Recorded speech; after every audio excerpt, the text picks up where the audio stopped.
পাকিস্তানের প্রধানমন্ত্রী শাহবাজ শরীফের সৌদি আরবের সফরে দুই দেশের মধ্যে একটি প্রতিরক্ষা চুক্তি স্বাক্ষরিত হয়েছে। চুক্তির সবচেয়ে আলোচিত ধারাটি হচ্ছে দুই দেশের যে কোনো এক পক্ষের উপর আগ্রাসন উভয়ের উপর আগ্রাসনের বলে গণ্য করা হবে। সফরের পর প্রকাশিত যৌথ এক বিবৃতিতে জানানো হয়, সৌদি আরবের যুবরাজ মোহাম্মদ বিন সালমানের আমন্ত্রণে রিয়াদ সফর করেন শাহবাজ শরীফ। তিনি আল ইয়ামামা প্রাসাদে যুক্তরাজ্যের সঙ্গে বৈঠক করেন। বৈঠকে দুই দেশের ঐতিহাসিক ও কৌশলগত সম্পর্ক এবং পারস্পরিক স্বার্থ সংশ্লিষ্ট বিষয়ে আলোচনা হয়। বিবৃতিতে বলা হয়েছে, উভয় দেশের প্রতিরক্ষা সহযোগিতা জোরদার এবং যে কোনো আগ্রাসনের বিরুদ্ধে যৌথ প্রতিরোধ গড়ে তোলাই এই চুক্তির উদ্দেশ্য।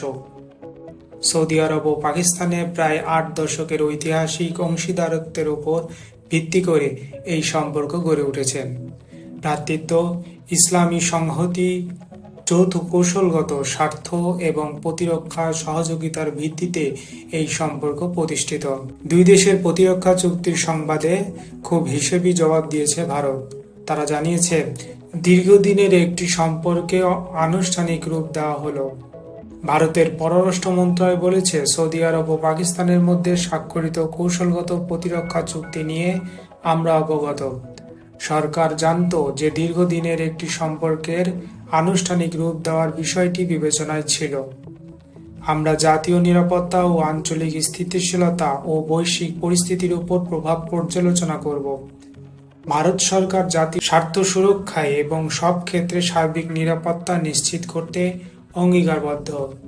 চুক্তিটি এমন সময় স্বাক্ষরিত হলো যখন কাশ্মীরের সন্ত্রাসী হামলা থেকে ভারত পাকিস্তানের ক্ষণস্থায়ী যুদ্ধকে ঘিরে দুই দেশের সম্পর্ক তলানিতে গিয়ে ঠেকেছে।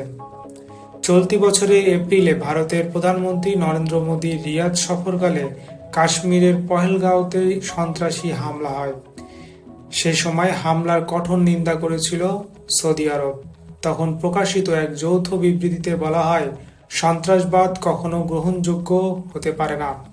সন্ত্রাসবাদের বিরুদ্ধে পদক্ষেপ নিতে, সন্ত্রাসী অবকাঠামো ভেঙে ফেলতে ও অপরাধীদের দ্রুত বিচার আওতায় আনতে উভয় পক্ষই সব রাষ্ট্রের কাছে আহ্বান জানায়। এদিকে মোদির আমলে নয়াদিল্লি ও রিয়াদের সম্পর্ক ক্রমাগত উন্নত হয়েছে। বর্তমানে সৌদি আরবের দ্বিতীয় বৃহত্তম বাণিজ্য অংশীদার হচ্ছে ভারত। মোদি এখন পর্যন্ত ৩ বার সৌদি আরব সফর করেছেন। ২০১৬ সালে তাকে সৌদি আরবের সর্বোচ্চ বেসামরিক পুরস্কার কিং আবদুল আজিজ শাজ প্রদান করা হয়।